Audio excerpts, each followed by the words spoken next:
Morning all my students. कैसे हो बच्चों आप सब? छुट्टियां ख़त्म हो गई, फिर से हमारी पढ़ाई शुरू होगी। छुट्टियां में आपने बहुत एंजॉय किया होगा, है ना? बहुत आनंद किया होगा, बहुत मज़े किए होंगे, है ना? होना ही चाहिए क्योंकि आप लोगों की छुट्टी थी। छुट्टी किस लिए होती है? एंजॉय करने के लिए होती है ना? पर मुझे आशा है कि आप लोग ने साथ साथ में होमवर्क का कार्य भी पूर्ण किया होगा। सही बात है ना बच्चों? किए हैं ना? आप लोग ने होमवर्क का कार्य पूर्ण किया है ना? होमवर्क में मैंने क्या दिया था, एक बार फिर से मैं याद कराती हूँ। होमवर्क में मैंने आपको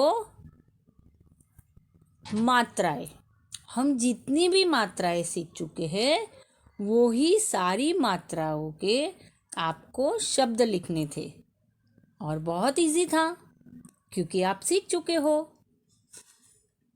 जितनी भी मात्रा है, मात्राओं के शब्द बहुत सारे होते हैं ना?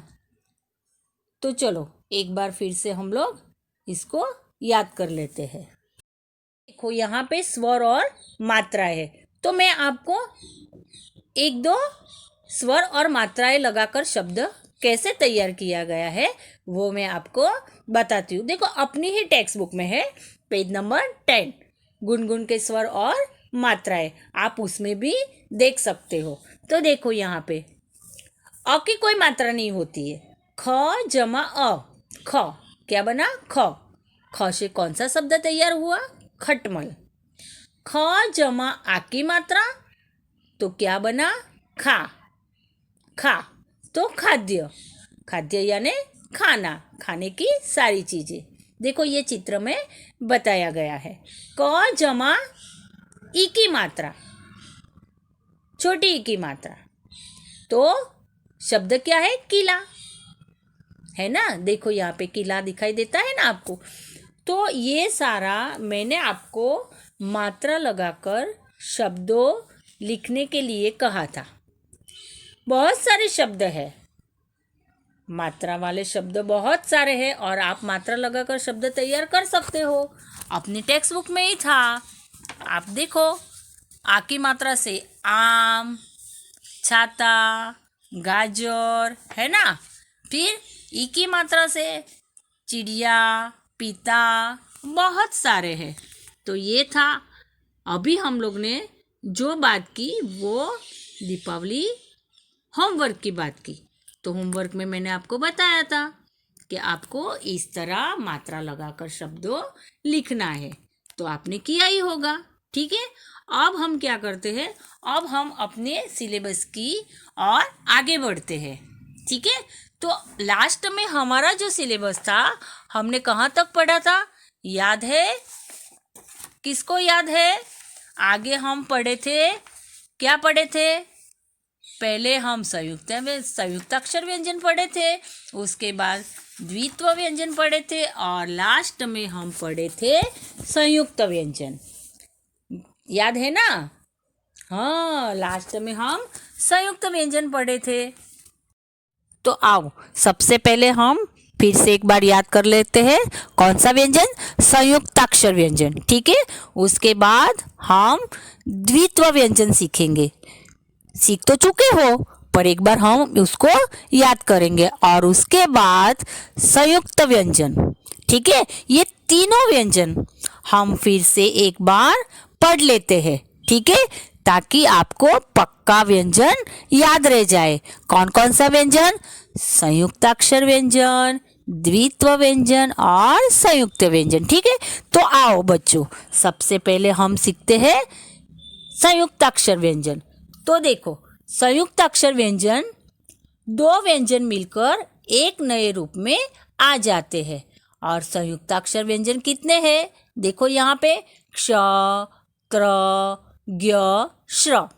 ठीक है, और मैंने आपको ये भी बताया था कि क्ष से देखो क जमा श तो क्या बना? क्ष, तो पक्षी। याद है ना ये सब। त जमा र, त्र, पत्र। श्रमिक, श जमा र, श्र, यानी श्रमिक। तो देखो यही हमारे टेक्स्ट बुक में बहुत सारे शब्द है संयुक्त अक्षर व्यंजन का। साक्षी, ज्ञानी, मित्र, आश्रम, है ना। तो दो व्यंजन मिलकर एक नए रूप में आ जाते हैं, उससे हम संयुक्त अक्षर व्यंजन कहते हैं। चलो आगे बढ़ते हैं, आगे बढ़ते हैं। आगे में पीछे भी मैंने आपको बताया था टेक्स्ट बुक के अंदर ही। देखो त्र से एक शब्द बनाना था तो शत्रु, श्र से श्राप, ज्ञ से ज्ञान, और नीचे भी देखो चित्रों के नाम लिखना था, वो भी आपको आता है। पक्षी, यज्ञ, पत्र, श्रमिक। बराबर है। अब हम ये सीख गए संयुक्त अक्षर व्यंजन। अब आगे हम चलते हैं द्वित्व व्यंजन। ठीक है। तो द्वित्व व्यंजन किससे कहते हैं? तो दो समान व्यंजन, दो समान, समान यानी एक जैसे, दो समान व्यंजन जब एक साथ आए तो पहला वर्ण भिन्न रूप में, भिन्न यानी अलग, डिफरेंट, भिन्न रूप में लिखा जाता है।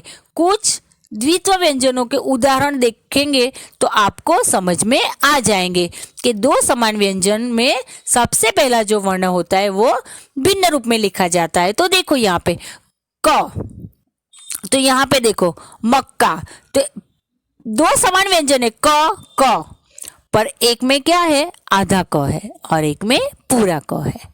देखा, दो समान व्यंजन और उसमें पहला वर्ण वो भिन्न रूप में।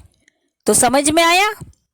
तो देखो यहाँ पे मक्का, फुग्गा, सच्चा, मिट्टी, कुत्ता, चप्पल, चम्मच और बिल्ली। तो इसमें देखो समान व्यंजन है, क, ग, च, ट, त, प, ये सारे समान व्यंजन है।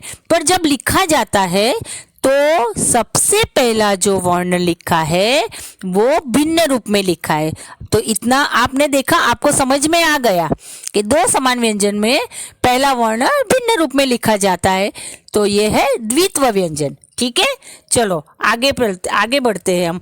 इसके बाद कौन सा व्यंजन, लास्ट में कौन सा व्यंजन सीखे थे हम? संयुक्त व्यंजन। कौन सा व्यंजन? संयुक्त व्यंजन। तो चलो संयुक्त व्यंजन में क्या क्या था ये लास्ट में हम सीखे थे। बीच में सीधी रेखा वाले शब्द, लाइन इन द मिडल।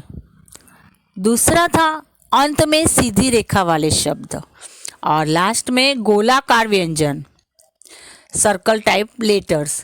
तो इन वर्ण, सबसे पहले लाइन इन द मिडल, बीच में सीधी रेखा वाले शब्द। तो इन वर्णों की गुंडी को छोटा करके लिखते हैं। तो देखो यहाँ पे क जमा ख, ख, मक्खी, है ना।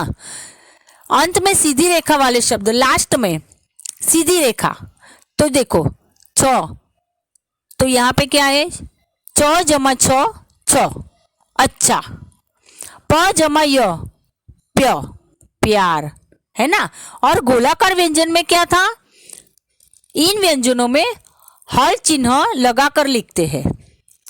इन व्यंजनों में हल चिन्ह लगाकर लिखते हैं। द जमा य, द्य, विद्यालय, हल चिन्ह लगाकर लिखते हैं। देखो द के नीचे क्या है, हल चिन्ह है ना। आगे ट जमा ठ, ठ, मुट्ठी, तो ट के नीचे क्या है, हल चिन्ह है, हल लगाकर लिखा हुआ है ना। तो ये आपने संयुक्त व्यंजन आप पढ़ चुके हो। ठीक है। तो अब क्या करोगे, फिर से एक बार आपको संयुक्त अक्षर व्यंजन, द्वित्व व्यंजन और संयुक्त व्यंजन तीनों का आपको नोटबुक में शब्द लिखना है। ठीक है। एक्सरसाइज लिखनी है, मैं आपको आंसर के साथ दूंगी। मैं इसीलिए, मुझे पता है कि आपने एक बार लिख लिया है, पर ये संयुक्त अक्षर व्यंजन, द्वित्व व्यंजन और संयुक्त व्यंजन, ये तीनों व्यंजन आपको एक बार नोट में फिर से लिखोगे तो आपको पक्का समझ में आ जाएगा कि संयुक्त अक्षर व्यंजन किसको कहते हैं, द्वित्व व्यंजन किसको कहते हैं और संयुक्त व्यंजन किसको कहते हैं। ठीक है। अच्छा चलो बच्चों, फिर मिलेंगे। Good bye, take care, stay home, stay safe.